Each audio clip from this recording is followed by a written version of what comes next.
Bom dia, Marcos. Bom dia, ouvinte. Prazer estar aqui mais uma vez, Marcos. Olha, hoje o tema é livre. Você pode mandar para cá a sua pergunta através do nosso WhatsApp, 988775550, 3421-2272, ou então deixa aí na live do nosso Facebook. O Dr. Robson vai responder com certeza para você. Tem uma pergunta aqui que o nosso ouvinte mandou. Ele quer saber se o cachorro morar em um apartamento pode interferir na saúde do animal. Marcos, essa questão de morar no apartamento ou em outros ambientes que não tenha, vamos dizer assim, liberdade para que ele possa brincar ou que possa caminhar, vai depender muito de como o seu proprietário vai dar essas condições a ele diária. Então, o animal, além do abrigo, no caso que seria o apartamento, ele precisa de outras condições, de caminhar, de se exercitar, para que ele possa ter também uma vida social, né? Então, isso aí vai depender do proprietário de oferecer a ele. Doenças em geral, nós não temos nenhuma doença atrelada à questão de ficar confinado ou ficar ali dentro do apartamento em si. Mas a questão de escadas, aí pode favorecer, se tiver escadas nesse apartamento, pode favorecer ao aparecimento de algum problema ortopédico, tá? Então, essas questões aí vão estar relacionadas principalmente à questão ortopédica, se tiver escadas, ou a questão do convívio do cão na parte social, que seria caminhadas e exercícios. Tem pergunta aqui chegando da nossa amiga Helena, lá do bairro João 23. Helena, bom dia.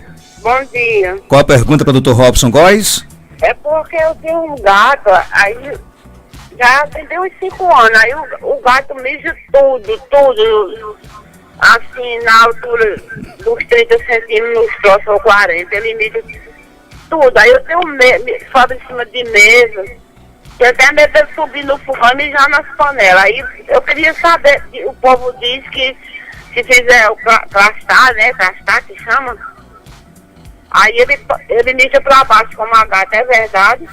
Você vai ouvir a resposta pelo rádio, não é isso? É. Tá ok, um forte abraço. Por telefone, tá ok, Dr. Robson, aí. Bem, Marcos, essa questão do macho urinar, ele está delimitando o território. Então ele fica urinando, né, nos móveis, né, em qualquer local onde ele chega, porque ele está marcando ali, dizendo que aquele território é dele.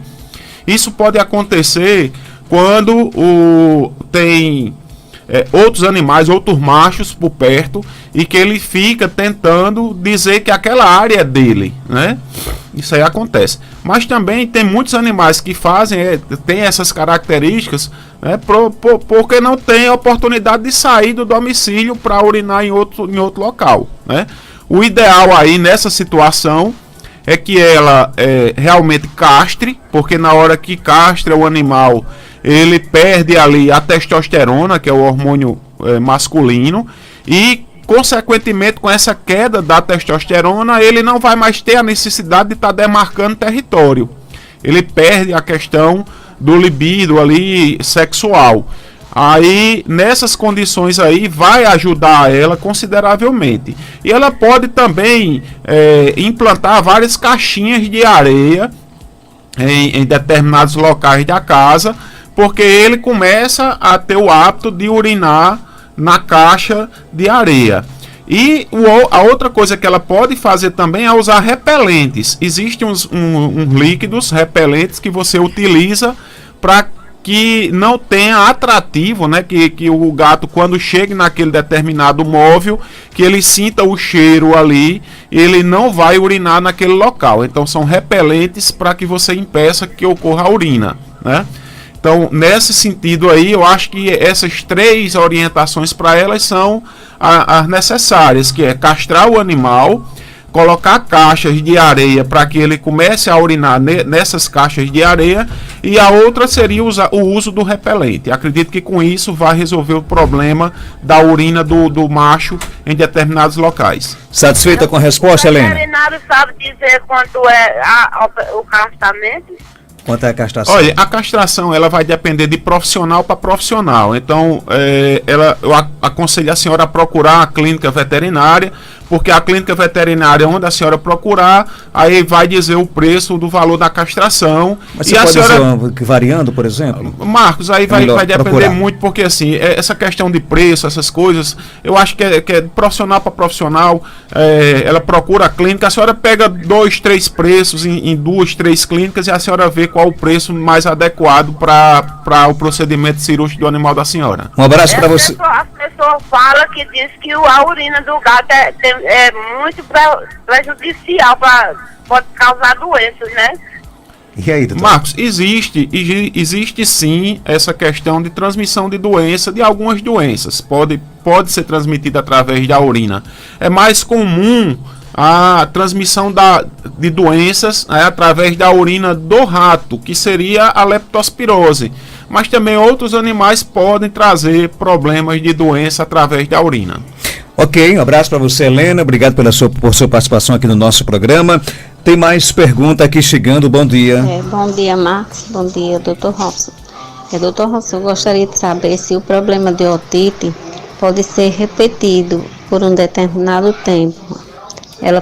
Minha cachorra já fez o tratamento, por sinal até com o senhor, ela melhorou bastante, só que agora voltou tudo novamente.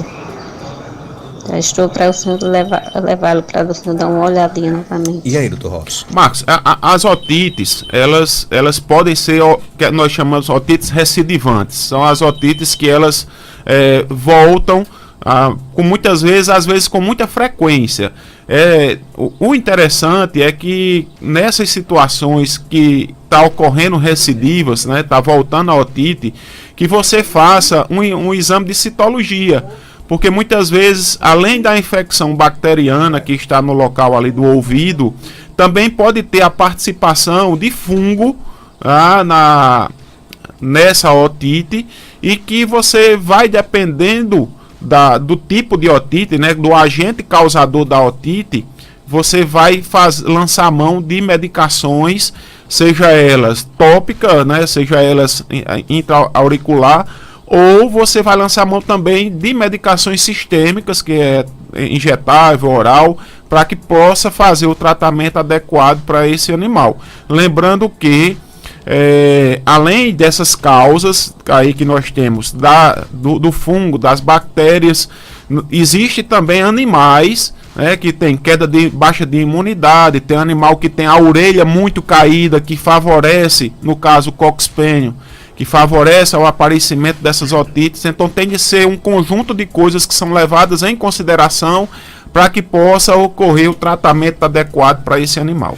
Tem mais pergunta aqui chegando. Nossa amiga Rose. Bom dia, Rose. Bom dia, Marcos. Você fala de onde, Rose? Do Vila Altiva. Nossa vizinha aí do Vila Altiva. Pois não, pode ficar à vontade, viu? Qual a sua pergunta? Eu queria fazer a pergunta para o Robson, que eu criei uma Rottweiler e ela faz muito pelo, muito mesmo, não é pouco não. A gente acaba de limpar, com 10 minutos, é pelo, muito pelo mesmo, que ela está usando aí. Deu para entender a pergunta, né?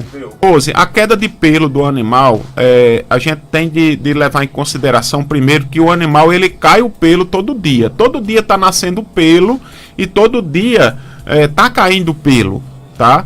O Rottweiler, por ele ser preto, então você visualiza mais essa queda de pelo. O que você tem de observar se nessa queda de pelo está ficando áreas de alopecia. O que seria isso? Seria área sem pelo. Então, se está caindo o pelo e está ficando áreas lá sem pelo, só o que você observa, só a pele, provavelmente é uma doença que pode ser endócrina, ou quer dizer, hormonal, ou uma questão de fungo, ou infecção, uma foliculite, ou infecção bacteriana, alguma coisa nesse sentido. Mas também existe a possibilidade de ser os pelos fracos, tá? Em virtude da ausência de algumas vitaminas ou alguns minerais. Mas para isso aí, teria de fazer uma avaliação para que você pudesse diagnosticar a causa disso. Mas também tem a possibilidade de ser ela que está no período de cio, ou próximo ao cio, que aumenta também essa queda de pelo. Ou a idade, Marcos. Tem filhotes que não sei a idade dela, mas tem a troca de pelo, a pelagem que ele nasce para a pelagem definitiva. Então todos esses fatores vão ser levados em consideração durante a consulta para que possa fazer o tratamento mais adequado. Lembrando que isso aí pode ser uma deficiência de vitaminas e minerais e que uma administração de medicação, eu gosto muito de uma medicação chamada Peloiderme, aí que vai Peloiderme. Essa medicação ela vai fazer um fortalecimento do pelo para que diminua assim, se for uma deficiência de vitaminas e minerais, diminua assim essa queda de pelo. Minha amiga Margarida pergunta: minha filha está criando uma filhota de vira-lata. Ela está com 45 dias, ela faz cocô e xixi no meio da casa. O que faço para acostumar em um único lugar? Tem também diarreia, ela pode ser medicada nessa idade? Pode sim. Primeira coisa que você tem que fazer é fazer as vacinas de virose desse animal. Quanto à questão de diarreia, essa diarreia ela pode ser alimentar, mas também pode ser um quadro de verminose. Aí também deve-se fazer a vermifugação dela. E, Marcos, a parte dela ficar urinando e defecando é porque ela não sabe o local adequado para que você possa ter aquela definição naquele local. Existem alguns educadores, produtos educadores que você bota como pipi aqui, cocô aqui, que são os produtos que você utiliza de preferência em cima de jornal ou em cima de tapete higiênico para estimular aquele animal a fazer as necessidades dele naquele determinado local ali, como educador para o animal. E você sair com ele para passear, lembrando que quando sair para passear, leva uma sacolinha para coletar o cocô dela que porventura tenha, aí vai fazer com que não tenha transtornos aí na sua vizinhança. Tem mais pergunta aqui chegando, Dr. Robson. Se em uma casa que deu calazar em 2 cachorros foi diagnosticado, tem risco de dar nos outros 8 animais, por exemplo? Tem sim, Marcos, tem risco. Vejam bem, o calazar ele é uma zoonose, uma doença que tem tratamento, porém não tem cura, tá?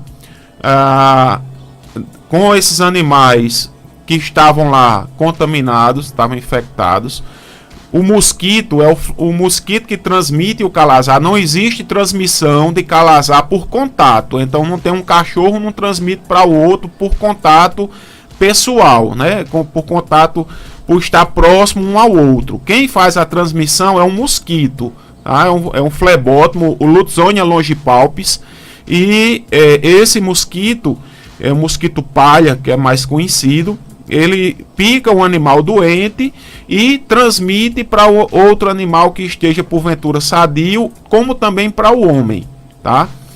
Há necessidade aí de fazer uma avaliação periódica nesses cães que ficaram no domicílio.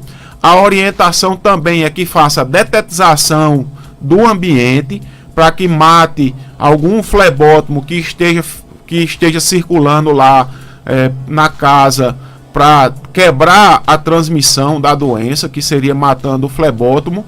E você também pode encoleirar, Marcos. Existem umas coleiras com inseticidas que você bota no cão e essa coleira ela mata o flebótomo que chegar para picar o cão. Então seria essas as indicações essas dicas que nós podemos passar para a ouvinte. A ouvinte quer saber aqui se urina com forte odor pode ser sinal de alguma infecção. Pode. A urina ela tem de ter um odor, chama-se sui generis, é um odor clássico de urina. Quando ele está muito forte, significa que pode estar havendo ali uma eliminação muito grande de ureia, né? E essas características aí de odor ou de cor muito escura é indicativo de algum problema urinário nesse cão ou gato, que pode ser aí uma alteração, Marcos, renal ou não. Então tem de fazer a investigação, tem de fazer os exames de urina, os exames bioquímicos de ureia, creatinina, para que possa fechar o diagnóstico, às vezes até fazer uma ultrassonografia renal para que você feche o diagnóstico de problema ou não urinário. Outra pergunta aqui, a nossa ouvinte conta que o cachorro dela se coça bastante, né? Ela quer saber como é que ela sabe se é problema de carrapato, se é de pulga e o que é que ela pode fazer. Esse coçar, esse prurido que os cães têm, eles podem ser de origens variadas, desde uma origem alimentar, uma reação alérgica a algum produto, a idiopático, que você não sabe qual a origem, pode ser coçando porque está com ectoparasitas, aí, com carrapatos, com pulgas, pode ser em virtude de um fungo, de uma bactéria. Isso aí, sempre eu oriento que você procure um médico veterinário para que ele possa fazer os exames necessários, raspado cutâneo, né, uma citologia de pele, para que você possa fechar o diagnóstico, Marcos. Isso aí, essa questão dermatológica é muito importante, a visualização da pele, os exames do animal, para que você possa estar fechando o diagnóstico e fazendo a prescrição mais indicada para cada caso. Pergunta aqui sempre recorrente, e a nossa ouvinte quer saber qual é a melhor idade para fazer a castração. A melhor idade para castrar hoje mostra-se que você, antes dele ter o primeiro cio, a fêmea, antes do primeiro cio, tá? Outras pessoas já dizem que isso aí vai afetar no crescimento, tem alguns questionamentos, porém já se mostra que quem quer, para evitar principalmente o aparecimento de tumores de mama, essa castração antes do primeiro cio, cai aí a possibilidade do aparecimento de tumor de mama para 0,5%. Isso aí é um dado estatístico. Dr. Robson Góes, médico veterinário, está na Clínica Veteripet, na Rua Augusto Monteiro, 569, telefone 3421-1263, centro aqui de Caicó. Obrigado pela sua participação. Obrigado, Marcos, um bom final de semana a todos. Quem lhe mandou um abraço, disse que escuta aqui o seu quadro toda sexta-feira, ele até mudou para segunda, né? Porque essa semana a gente, na sexta-feira, o Dr. Robson pôde participar e aliás, não é que ele não pôde, é que a gente teve uma programação em Barra de Santana e nós colocamos segunda e hoje é o Dr. Eliezer, né? Fonoaudiólogo, né? Diz que escuta, gosta demais. Gosta demais das suas dicas e ele usa inclusive as suas dicas também para cuidar do animalzinho dele lá. Grande amigo, grande profissional.